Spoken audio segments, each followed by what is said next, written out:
Déclaration sur l'agression sauvage subie par les militants de IRA à Tayaret. Au moment où l'État mauritanien était censé avoir franchi des étapes considérables dans la consolidation des fondements de la justice, le respect de la loi et la sauvegarde des droits des citoyens, nous sommes aujourd'hui surpris par une atteinte flagrante aux principes de la justice et de la dignité humaine, dans une scène qui rappelle les pires images de l'autoritarisme, de la corruption administrative et de l'abus d'influence pour opprimer les plus faibles. Dans la zone I4 de la département de Tayaret, Nouakchott Nord. Madame Fatma Mind Badi et ses sœurs subissent les pires formes d'injustice et de violation, malgré leur respect de toutes les procédures légales relatives à l'acquisition de parcelles de terrain depuis 2020, le paiement de leurs prix et l'obtention des documents officiels délivrés par les autorités compétentes, y compris la reconnaissance de leur propriété par le ministère des Finances et le ministère des Domaines de l'État et des Affaires foncières. Cependant, parce que l'adversaire cette fois est une personne influente protégée par une autorité qui ne reconnaît pas la loi, la terre s'est transformée d'une source de subsistance et de dignité en un terrain de répression et de ciblage. Un officier de la gendarmerie nationale, dénommé Yebroul Daminou Ould Keti, a usé de son influence pour s'emparer de la terre par la force et le mensonge, sans aucun fondement légal ni document prouvant sa propriété, utilisant la force de l'État pour transformer le droit en injustice. Ce qui s'est passé aujourd'hui, le 20 mai 2025, à Tayaret, ne peut être passé sous silence. Les autorités sécuritaires, dirigées par le commissaire de Tayaret 2, Ahmed Ould Ahmedna, ont pris d'assaut un sit-in pacifique organisé par le mouvement IRA en solidarité avec les Dames lésées. Elles ont arrêté tous les manifestants, agressé la députée Gamou Achour par des coups et des sévices, et ont confisqué son téléphone par la force.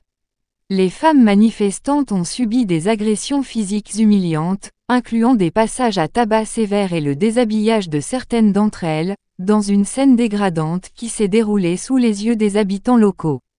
Les forces de sécurité ne se sont pas contentées de cela, elles ont également détruit la tente du sit-in et le MBAR, habitation précaire, de Madame Fatma et de ses sœurs, et ont vandalisé leurs biens, en violation flagrante des lois et des coutumes, et d'une manière qui révèle l'ampleur de la déchéance institutionnelle et la complicité des appareils officiels avec les personnes influentes contre les citoyens vulnérables.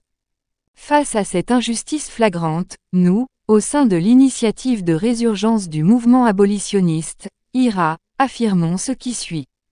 Condamnons avec la plus grande fermeté l'agression brutale contre les femmes et les citoyens non armés, et nous tenons les autorités sécuritaires, et à leur tête le commissaire de Tayaret 2, pour pleinement responsables de la sécurité des détenus, hommes et femmes. Dénonçons l'utilisation de la force publique pour protéger la mafia foncière et les personnes influentes, et nous exigeons l'ouverture d'une enquête transparente et impartiale sur ce crime commis sous le couvert de l'État. Appelons l'opinion publique nationale et internationale, ainsi que les organisations de défense des droits de l'homme, à se pencher sur cette affaire qui représente un test flagrant pour l'avenir de la justice et des institutions en Mauritanie. Affirmons que le cas de Madame Fatma et de ses sœurs n'est qu'un exemple parmi des centaines d'injustices foncières qui menacent la sécurité et la stabilité des citoyens, en raison de la complicité de certaines instances officielles avec les agresseurs et de l'abus d'influence en toute impunité. La justice ne se construit pas par la répression, et la loi ne s'établit pas par les sévices. Nous continuerons à élever la voix haut et fort jusqu'à ce que cette injustice soit levée, que les droits soient restitués à leurs propriétaires, et que ceux qui ont porté atteinte à la dignité des gens sous le couvert de l'État soient tenus responsables. Voici la liste des détenus et des blessés après l'assaut de la police contre le sit-in de solidarité du mouvement avec la dame injustement traitée et ses sœurs. Détenus jusqu'à présent. 1. Warda Ahmed Souleymane. 3. Warda Ahmed. 3. Fatma, titulaire du juste dossier foncier. 4. Mariem Trouzi. 5. Zaini Ahmed. 6. Cheikh Danfaga. 7. Bedine M. Chinou.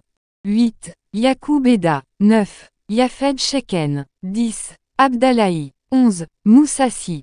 12. Coordinateur général El Hadj Ide. 13. Youssouf Kamara. 14. Mohamed Lemine Amar Saleh, secrétaire général du bureau IRA de Télémite. 15. Diallo Cheikh. 16. Ibnou. 17. Ali Diko. 18. Mohamed Ould El Mami, blessé parmi les militants. 1. La députée Gamou Achour a subi une agression brutale ayant entraîné une perte de connaissance. 2. Warda Mint Ahmed Souleymane, blessé à la main. 3. Yacoub Ouldeda, blessure grave à la tête. Nouakchott, 21 mai 2025. La commission de l'information.